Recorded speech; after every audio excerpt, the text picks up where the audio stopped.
of this individual is. In fact, they're really the whole Clintons and so on. But now, it's not. I'm not dredging up something which happened a long time ago. No, you have to understand why Bill Clinton was president. Again, the same idea. Think about this. Bill Clinton came out of nowhere. You don't realize it's another miracle of God. I mean, here's a guy who's basically nobody. That's really, nobody ever heard of Bill Clinton in 1990 or 91. And not only that, he comes from Arkansas. Who ever heard of Arkansas, right? I mean, Arkansas is like the 49th state. I mean, I ask forgiveness from the residents of Arkansas. But let's face it, you're just not on top. In fact, you're pretty much on the bottom. So here's a guy, Bill Clinton, comes out of Arkansas, right? He's a nobody from nowhere, basically, right? And not only that, but the man was ridden with scandals. I mean, I don't want to dredge through all the scandals and so on, but when he announced his candidacy, for the presidency of the United States in 1992, or whatever, he was filled with scandals, especially with women. I mean, I don't want to go through all the sins of this guy, but we all know what his relationship with women is. He's a womanizer. He rapes women. I mean, this came out very clearly even when Trump was running and so on. He is involved in incredible corrupt business deals. And I'm not even talking about Hillary, which is that foundation is a criminal enterprise. But it's called the Clinton Criminal Enterprise, by the way. I think it's even registered in the IRS that way, But what's also amazing is that Bush, he's running against Bush, the old father Bush, not son Bush, and Bush has an 88% approval rating. How in the world is he going to beat this guy? So, of course, the Bonsham steps in and he says, no, my guy is Bill Clinton. And he beat Bush, you see. And all of a sudden, this guy who came out of nowhere is now president of the United States. And the question is, why? Why would the Bonsham want Bill Clinton? And he performed Nissim. This guy won a presidency. That was impossible. Remind you of Obama? Same idea. Because they all have a specific mission, especially for the Jews. So imagine, God calls a council of the Malachim, because God takes counsel with the angels, as we know that from Bereshis. And he says to the angels, he says the following. He said, okay, I need a guy, right? I need a guy who's going to has a certain mission. Who's that? What's the mission? Because if you remember, September 1989 is Chatzois, creation calendar, which I mentioned last week. That's the rise of Yishmael and so on. And therefore, there's certain things that have to start now. What is that? Well, the first thing was the first Intifada. That's really what happened that year. Before that, whoever saw an Arab. I remember in 1976, when I came to Eretz Yisrael, I went into the old city. It was astounding. I mean, the Arabs were just afraid to talk to you. You can negotiate with them. You can go into the old city. There was no fear, nothing. And then after 1989, all of a sudden, the whole thing turned topsy-turvy. Question is why? So imagine the Baruch was talking to Malachim and say, okay, I need a guy. What do I want this guy to do? In order for Yishmael to war with the West and to try to destroy Israel, which they will try to do, believe me, it's not over. There will be another war. But in any case, I need a guy that has to remove the fear that the Arabs have of the Jews. Because as long as they're afraid, they're not going to war with the Jews. In fact, they're not going to war with anybody. I need a guy that can remove the fear that the Arabs have of the Jews and even of the West. Okay, because I need that to happen in order for the final conflict to take place. Yeah, but wait a minute, how's that going to happen? The only way that can happen is if America legitimizes the Arabs. That's the only way it could happen. You have to legitimize the Arabs, you have to make them feel comfortable, and I need an American president to do that. If there's an American president that loves Arafat and Arabs, then it can happen, you see. And this is really, in the end, what it's about. Bill Clinton's mission is to remove the fear the Arabs have of the Jews, and you'll notice the incredible progression after that. Each war that the Arab had with the Jews since Clinton has removed some aspect of fear. First there was the fact that Bill Clinton has invited Arafat to the White House more times than any other foreign leader. It's just incredible. You see, he put him in the Blair House. It's just amazing what the guy did. So imagine an American president doing that. Of course, what that is, he created incredible respectability and legitimacy for Arafat and for the Arab cause. So of course it gave them a new lease on life. This is what it did. And then of course you had the other wars that came after that. And finally with the last one, 2006, right, the whole IDF, the reputation of the IDF sunk. And not only that, even though Israel has the nuclear weapon, which of course they won't reveal, right? But Iran is now going for it. So clearly you see that the Muslim is allowing the Arabs to fight with Israel and the West by removing the fear. So this is what the Muslim says, I need Bill Clinton. So the Malachim say to the Muslim, what do you mean? How are you going to get a president to recognize the Arabs? Because the Americans have always held the Jews to be the ally. They're not going to do this. So Muslim says, watch. I need a guy, okay, that's an incredible womanizer. That's what he does. And he's very good at it. Why do I need this kind of guy, right? Because this guy is going to create an incredible scandal, which he did, right? He had a relationship with a woman. I don't want to go into that. And a tremendous scandal. And not only that, I'm going to reveal it to the world. Because the Muslim is very protective of America. The presidency is not just a presidency. It's the greatest power on earth, if you think about that. And I'm going to reveal what this guy did to the entire world, you see. So what's going to happen? So this guy's going to be desperate for legacy because he's going to be embarrassed in front of the entire world. So if he's desperate for legacy, what's he going to do? Who are the people always around that you can make them victims of peace? The answer is the Israelis. So he's going to push Israel to the corner and make them sign suicide contracts with the Arabs. And of course, one of the greatest contracts ever signed, which is suicide for Israel, is Oslo, which I will explain, which is terrible for the Jews. But anyway, this guy is going to need desperate for legacy because he's been embarrassed in front of the nations of the world, right? And he's going to try to force the Israelis, right? Because they're always patsies. They're always willing to abide by whatever America says, right? And he's going to not only give respect to the Arabs, but he's going to force Israel to sign documents and agreements which are terrible for Israel. And therefore, if that happens, that he can make peace in the Middle East, he gets the Nobel Prize. So his legitimacy is restored. You see. So the Malachim look at him. The Muslims see, this is incredible. What a plan. You actually get a president, and that's going to remove the fear of the Arabs? But wait a minute. How are you going to do that? Because this man, if he does that, right, and it's proven that he did his things, right, and you're going to have all kinds of court cases, and he's going to have committed perjury, right? So they're going to impeach the guy, and they're going to convict him in the Congress. So he'll never survive that which you want, to make the Jews back off, right, and give everything to the Arabs. So Bonsham says at that meeting, I don't have any problem. I'm God. Watch what I do. So what did Bonsham do? Something incredible. You know what that was?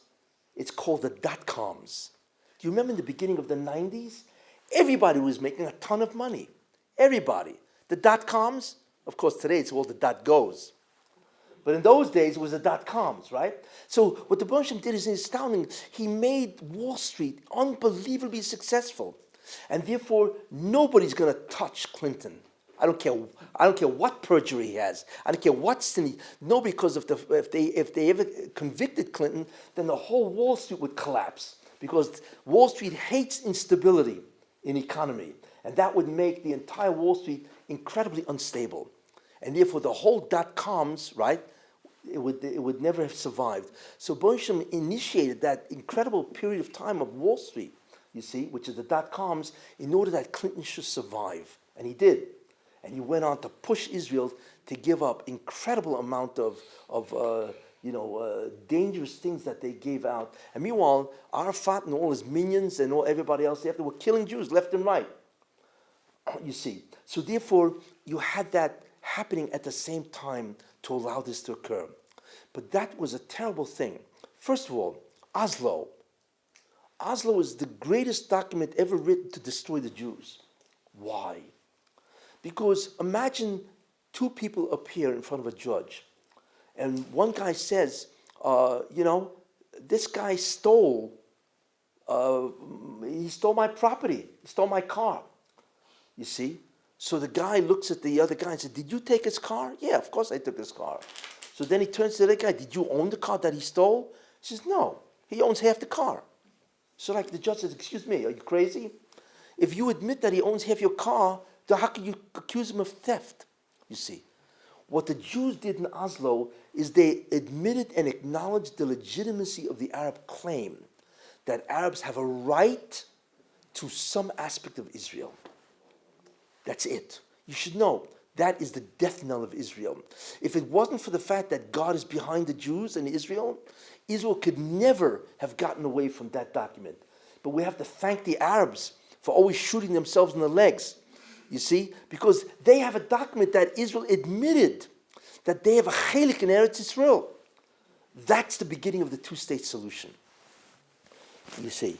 And really, al pi teva, Israel was finished. Because they would have to give up two states, which they admitted the Arabs owned. But the Boshim, of course, was behind them. And Arafat would never accept anything from the Jews. Israel wanted to give him away. You remember what Israel was willing to give away? It was incredible what these guys were willing to give. But Arafat refused. And that's the hashgacha that he made. Arafat refused. If Arafat would have said yes, who knows where we'd be today, where Eretz Yisrael would be. You know, imagine a second state where the Arabs would invite all the Arabs that ran away from Israel. Of course they all want to be next to Israel because Israel is where the money is at, right? That would have destroyed Israel because that would have been used as a base, of course, for Hamas and for Al-Qaeda and Hezbollah, right? And ISIS and so on to destroy Israel. But of course, thank God we have a Father in heaven and a King who always looks after us. So the Arabs are their worst enemy by refusing to abide by the deal. But what the Israelis did by Oslo is suicide, because that's what it did. It recognized the legitimacy of the Arabs to Eretz Yisrael, which is really what the two-state solution, that's how it all started. In any case, so this is what, and Bill Clinton was part of that. He was the architect. Why? Because even though the Boshma has a certain tachlis for Bill Clinton, but he still has bechira. He could have said this. He could have said to Arafat, excuse me, you said you're going to negotiate with Israel. Where do you come off killing Jews? What America would never do in their own country, you see? Would America allow people to kill people in America, and say nothing? Of course. Why didn't he confront Arafat, the Arabs, and say, how many people died, well, as Rabbi used to call them, sacrifices for peace? How in the world does Clinton allow Arafat and the Arabs to kill Jews left and right? Legally, how could he not say anything to Arafat? And therefore, he didn't. Arafat kept killing Jews, and after, of course, Rabin himself was assassinated. And after, of course, Arafat, which kept on going for another 10 years, without America saying one thing. The UN said nothing, Clinton said nothing, and so on, And therefore, the Rebbe Shalom decided to punish America and Clinton. So the Rebbe Shalom is destroying Bill Clinton. If you realize what's happening, he and his wife are being destroyed, literally, and so on. That's a tremendous einish for what they did to Klal Yisrael, that they never confronted the Arabs in terms of what they were doing is completely illegal. And that's Clinton and so on. Okay, but what's also interesting is Wall Street. Why is it Wall Street almost collapsed in 2008? Because Wall Street is the one who kept Clinton propped up. Because it was there, Wall Street collapsed in 2006, 7, and 8, remember? All the derivatives, the mortgage derivatives and so on and so forth. Because that was an einish. Because America should have convicted Bill Clinton, and they never did. Why? Bill Clinton committed perjury. Do you know how many people are sitting in prison because of perjury? And this guy, the only thing that happened to him, and he continued as a president.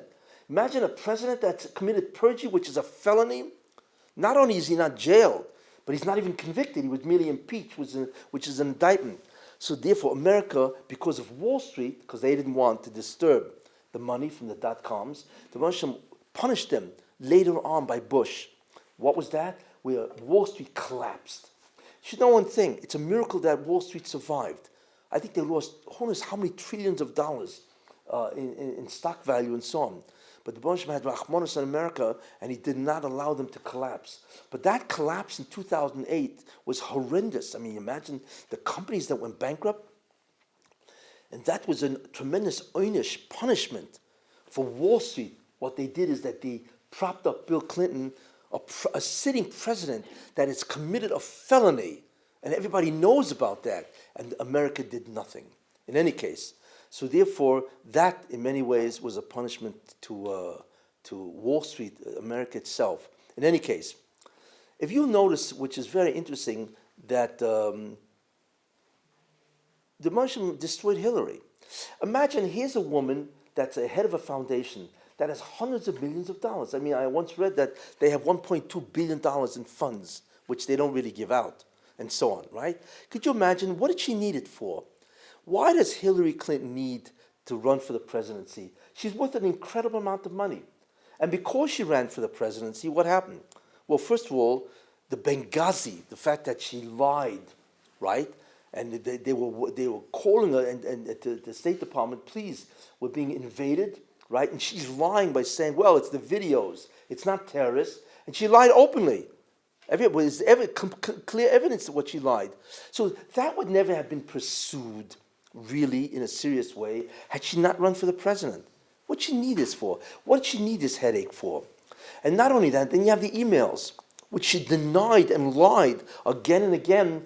And you know, the accepting emails on a server where everybody can break into it. Nobody would have ever known about the emails if she hadn't run for the presidency. And not only that, what about her foundation? Where they discover that the whole foundation is nothing more than a criminal enterprise. It's all bribery. It's all pay for play, right? That's classic bribery. It's funny that they don't want to use the word bribery, but that's exactly what it is. In any case, so nobody would ever have known about any of this had she not run for the presidency. Why did she do it? There are Teva reasons, because she's a megalomaniac. Very evil woman. It's a pathological liar. But I believe it's because the Moshe wanted to destroy her. So both her and Bill Clinton are destroyed because in terms of what she did. It's interesting to note that all the presidents that were bad to Israel, all of them were punished. Each one. Especially now when we are so close to the Messianic era. And we could start with Reagan. Reagan was a good president. He really was very good. Tremendous conservative. But if I remember correctly, Reagan recognized the PLO. And that's what legitimized the PLO. And for that einish, Reagan was severely punished. He had Alzheimer's for an enormous amount of years. Terrible case of Alzheimer's and so on, you know. I could see it as an einish. You don't want to recognize who the PLO, you don't want to recognize that Jews, that Eretz Yisrael is for the Jews, then I will take away your entire ability to recognize anybody. It's Mida Keneged Mida. And he suffered severely for 10 years with Alzheimer's. I mean, it was terrible. His deterioration was terrible. But that's the einish to Reagan. And then you have Bush, who double-crossed Israel during the Persian Gulf War and so on. So Bush punished him. How? Because Bush had an 88% approval rating, yet he lost the second election. You know what it is for a president not to be elected for a second term? I mean, everybody, even Obama got voted in for a second term, you see? But Bush didn't with that approval rating. That was the einish. You want to stab because he reneged on the $10 million or $10 billion deal, guarantees, loan guarantees. Yeah, loan guarantees. He reneged on that, which is terrible. And meanwhile, Israel is suffering from all those Scud missiles in deference to America's desire that Israel should not be involved, right? They're the ones who are taking the hatchet, right? And America stabs him in the back, Bush, right? So Bonsham says, you want to do that? You will not be the president for a second term. And Takit, Bush, it's a tremendous busha. It's a busha for America, or for Bush, not to be voted in as president of a second term. Then, of course, the next president, of course, is Bill Clinton. And Bill Clinton was destroyed. His reputation was destroyed in front of the entire world in terms of the scandal that he was involved with in terms of women, and now especially, and so on. So that's his punishment, so on.